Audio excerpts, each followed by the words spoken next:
Hi, I'm Jonathan Bardzik and welcome to my kitchen. I would eat pie for breakfast any morning, but my mom would never let me. So I've found a way to sneak one of my favorite spring combinations onto the Sunday morning breakfast table. And that's by making strawberry pancakes with a rhubarb maple syrup.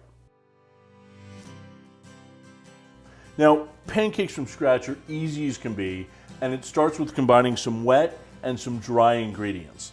For our wet ingredients, we're going to crack a couple of eggs,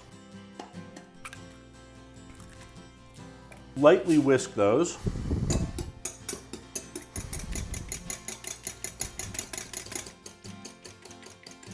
add in some melted butter that we've let cool slightly. If we put in really hot butter, it would scramble the eggs.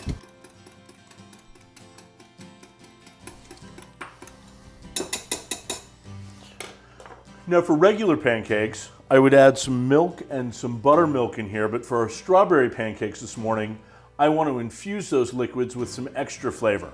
So I'm going to start by splitting a vanilla bean. We'll add that into the pot with a big handful of lemon balm. Lemon balm is a mint relative and has a wonderful light, sweet lemon flavor to it. It's a great way to get some lemon flavor into these pancakes without all the acidity of lemon juice, which we don't need because we've got plenty of it in the rhubarb and the strawberries. Put that in my pot.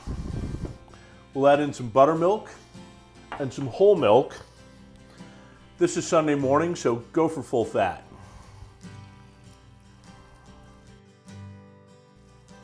We're ready to put this on the stove, bring it up to a simmer, and then we'll let it steep for a little while the milk and the buttermilk infuse with all that vanilla bean and lemon balm flavor.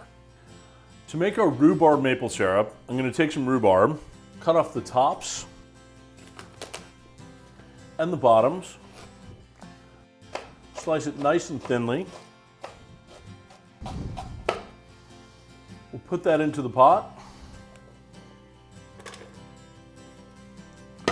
Cover it with some real maple syrup. Then I'm going to put that on the stove, let it simmer for a little bit while the rhubarb softens up and infuses the maple syrup with lots of flavor. We're ready to add our infused milk into our eggs and butter. Now, just like when I added the butter into the eggs and I let it cool a little bit, we did the same with our milk so that it wouldn't scramble the eggs. Put this off to the side. We'll whisk this together. Now we're ready for our dry ingredients. Now in this bowl, I've mixed together some flour, a little bit of sugar, and 2 leavening ingredients that are going to make these pancakes nice and light and fluffy. A little bit of baking soda and baking powder. And to that, I'm going to add one of my favorite spices, cardamom. It's got a flavor that's somewhere between cinnamon and nutmeg. And it's as bold as nutmeg is, so just use a little bit. We're going to stir this together.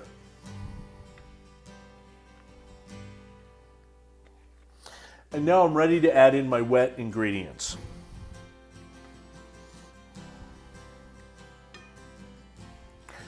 We've kept them separate up until this point because the leavening agents, the baking powder and the baking soda, are both heat and water activated. If we added them too soon, they would do all their foaming up and go flat again before we made our pancakes, and we'd get flat pancakes.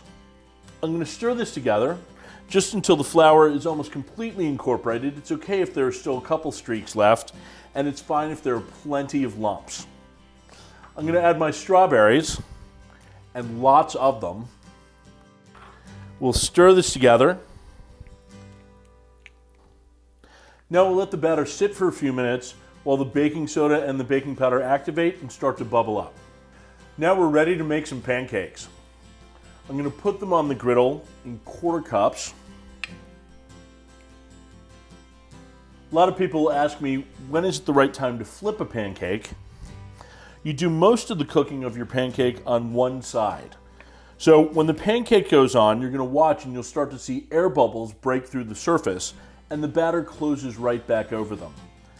The pancake is ready to flip when the air bubble breaks through and the hole stays open. The trick with cooking pancakes is to make sure that your griddle isn't so hot that by the time it's ready to flip, the bottom is overcooked. So I always test one first just to make sure it's at the right temp. We are ready to eat some pancakes. Serve these up in a nice tall stack.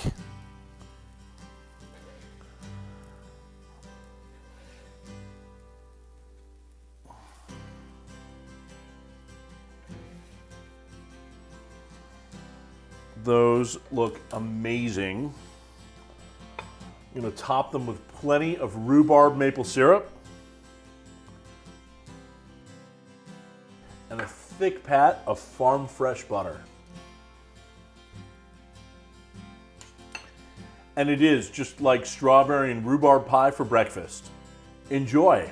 Can't wait to dig in.